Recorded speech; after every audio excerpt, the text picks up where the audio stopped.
بسم اللہ الرحمن الرحیم۔ آج کا پہلا سوال، آزاد نے کس مصنوعی کے بارے میں کہا؟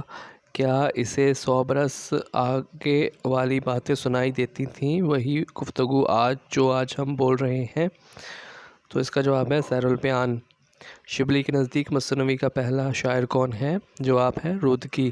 کس نقاد کو گھر والے بھولے میاں کے نام سے پکارتے تھے؟ حسن عسکری۔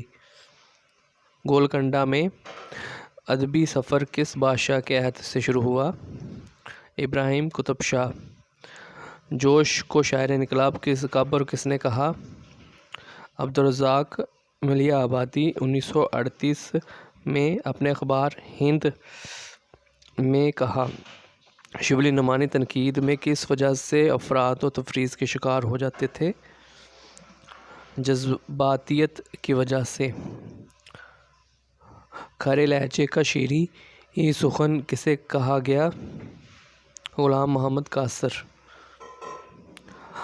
اقبال کی فارسی غزل کس کے اسلوب پر ہے؟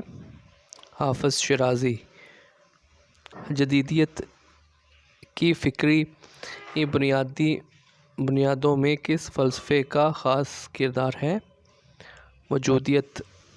کس کے بقول فانی کی شاعری کو موت کی انجیل کہا جائے تو بے جانا ہوگا؟ مجنوں گورکھپوری۔ کس نے شاعری کو انسان کی روح کا قرب کا نام دیا ہے؟ اخترالایمان۔ کس کی نظم کا خاص موضوع احساس ہے؟ اخترالایمان۔ انجمن پنجاب کے مشاعروں کے اتحادی زاویے کا نقطہ عروج کس کتاب کو کہا گیا ہے؟ مقدمہ شعر و شاعری۔ اس ماہر لسانیات کا نام بتائیں جس نے دکنی قصیدے میں چرخیات نام تجویز کیا۔ اس کا جواب ہے مولوی عبدالحق۔ آج کا آخری سوال، قرۃ العین حیدر کے کس افسانے کی ہیروئن پہلی بار اپنے ایکچول ڈائل سے نکل کر عورت کے پورے تہذیبی، جنسی اور حساسی روپ میں سامنے آتی ہے؟ پت جھڑ کی آواز۔ اس ویڈیو میں اتنا ہی۔